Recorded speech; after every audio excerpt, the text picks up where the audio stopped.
సికింద్రాబాద్ ఉజ్జయిని మహంకాళి అమ్మవారిని దర్శించుకునేందుకు భక్తులు పెద్ద ఎత్తున తరలివచ్చారు. బోనాలు సమర్పించే శివసత్తులు జోగినీలకు ప్రత్యేక క్యూ లైన్లు ఏర్పాటు చేయడం సంతోషంగా ఉందని భక్తులు అంటున్నారు. అమ్మవారికి అత్యంత ప్రీతికరమైన బోనాన్ని సమర్పించడం ఆనవాయితీగా వస్తోంది. లక్షలాది మంది భక్తులు మహంకాళి అమ్మవారిని దర్శించుకొని మొక్కులు చెల్లించుకుంటున్నారు. ఇదే అంశానికి సంబంధించి మరింత సమాచారం మా ప్రతినిధి రాజు సికింద్రాబాద్ ఉజ్జయిని మహంకాళి ఆలయం నుంచి అందిస్తారు.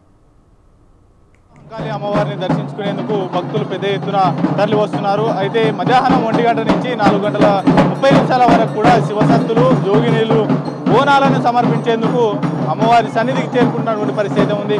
అయితే ఇవాళ రేపు అమ్మవారికి జరిగేటటువంటి పూజలు కావచ్చు, బోనాల సమర్పణ, తదుపరి కార్యక్రమాలు ఏమేమి ఉండబోతా ఉన్నాయి ఏంటి అనేది కూడా తెలుసుకునేటటువంటి ప్రయత్నం చేద్దాం. మనతో పాటు దక్కన్ సేవా సమితి మానవ సేవా సమితి వారు ఉన్నారు. జరగబోతా ఉన్నాయి అమ్మవారి ఉదయం నుండి మరి కొంత భక్తులు మెల్లమెల్లగా వచ్చారు. అయినా కూడా చాలా మంది భక్తులు వచ్చారు, వేల మంది భక్తులు వచ్చారు.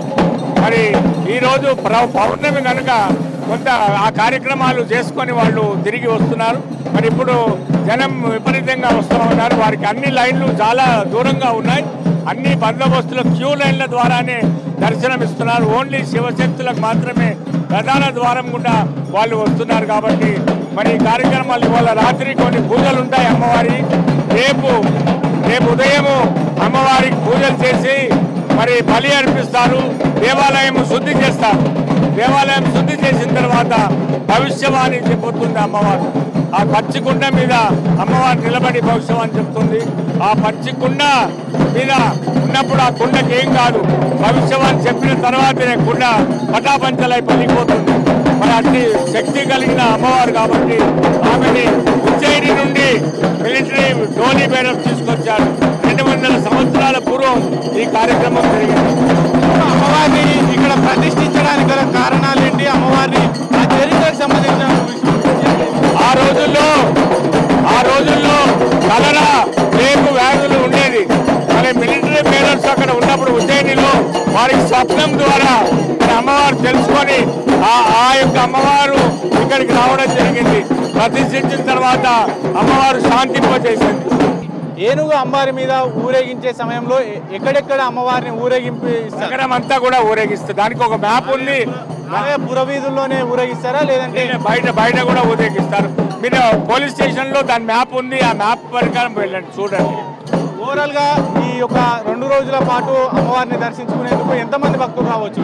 ఇప్పటి వరకు చాలా మంది, నేను లెక్క పెట్టలేదు, లేదు లక్షల మంది దర్శించారు. ఉదయం నుండి లక్షలకు దాటిపోయింది. గతేడాదితో పోలిస్తే ఏర్పాట్లు ఏ విధంగా ఉన్నాయి ఏంటి? ఇంకా బ్రహ్మాండంగా ఉన్నాయని చెప్పాలి. ఎందుకంటే అన్ని దారులు మూసేశారు, పోలీసు దిగ్బంధం చేశారు. హస్త దిగ్బంధం అంటారు దీన్ని.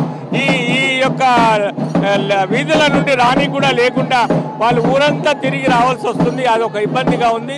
మిగతా విషయాలన్నీ బాగున్నాయి. అమ్మ చెప్పండి, బోనాన్ని సమర్పించేసి వస్తున్నారు, అమ్మవారిని దర్శించుకోవడం ఎట్లా అనిపిస్తాం? ముందుగా తెలంగాణ రాష్ట్ర ప్రజలందరికీ బోనాల పండుగ శుభాకాంక్షలు.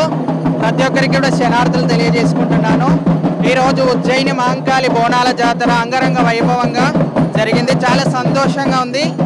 మన పిల్ల పాప పంట పైరి చల్లగా ఉండాలని అమ్మవారిని మనస్ఫూర్తి కోరుకున్నాం. ఎట్లా అనిపిస్తుంది? ఎన్నేళ్ల నుంచి అమ్మవారికి ఈ యొక్క బోనాన్ని సమర్పించే ఘట్టం పెట్టుకున్నారు? నేను గత 10 సంవత్సరాలుగా బోనం తీయడం జరిగింది. ప్రతి సంవత్సరం కూడా కొద్దిగా ఇబ్బంది ఉంటుండే మా బోనాలకు. ఈసారి ఎండోమెంట్ గుడి టెంపుల్ ఎండోమెంట్ తరఫున, దేవాదాయ శాఖ వారి తరఫున చాలా సంతోషంగా బోనాలు జరిగినాయి. చాలా హ్యాపీగా ఉంది. ఈసారి నుంచి వస్తున్నారు? నేను భువనగిరి నుండి వస్తున్నాను, యాదాద్రి డిస్ట్రిక్ట్. అక్కడనే బోనం చేసుకొని వస్తారా? ఇక్కడికి వచ్చినాక బోనం చేసుకుంటాం? ఇక్కడికి వచ్చి బోనం చేసుకొని అమ్మవారికి సమర్పిస్తాము. ప్రతి ఏటా ఇలాగే చేస్తాము. ఎందుకు అమ్మవారికి బోనాన్ని, అమ్మవారికి అత్యంత ప్రీతికరమైనటువంటిది బోనం. అయితే ఎందుకు సమర్పిస్తారు ఏంటనేది ఏమన్నా ఐడియా ఉందా? బోనం అంటే భోజనం. అమ్మవారికి భోజనం సంవత్సరానికి ఒక్కసారి మన ఇంటి తరపున అమ్మవారికి ఆడపడుచుకి ఒక వాయనం ఇచ్చినట్టుగా అమ్మవారికి సంవత్సరానికి ఒకసారి నైవేద్యంగా తీసుకొని వస్తాం ప్రతి ఇంటి నుండి.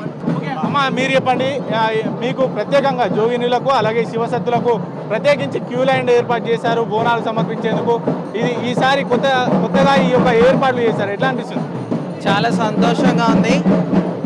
టెంపుల్ ఎండోమెంట్ వాళ్ళకి కూడా, గవర్నమెంట్ వాళ్ళకి కూడా, ప్రభుత్వానికి కూడా మేము ధన్యవాదాలు తెలియజేసుకుంటున్నాము.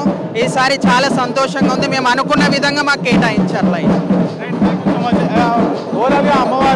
బోనాలు సమర్పించేందుకు పెద్ద ఎత్తున ఇక్కడికి చేరుకుంటున్నటువంటి పరిస్థితి అయితే ఉంది. ఇప్పుడిప్పుడే శివసత్తులు పూనకాలతో అమ్మవారి సన్నిధి చేరుకుంటున్నటువంటి సిచ్యువేషన్ అయితే కనిపిస్తూ ఉంది.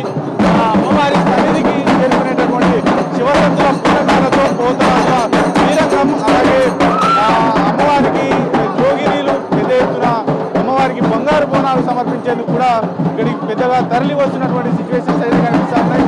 వారికి ప్రత్యేకంగా ఏర్పాట్లు చేయడం, క్యూ లైన్ ఏర్పాటు చేయడం పట్ల హర్షం వ్యక్తం చేస్తూ ఉన్నారు. భక్తులకు ఎటువంటి ఇబ్బందులు తలెత్తకుండా కూడా ప్రత్యేక ఏర్పాట్లు చేసినట్లయితే అధికారులు కూడా చెప్తున్నటువంటి పరిస్థితి ఉంది. కెమెరా పర్సన్ మలీబాబుతో రాజు, స్వతంత్ర టీవీ, హైదరాబాద్.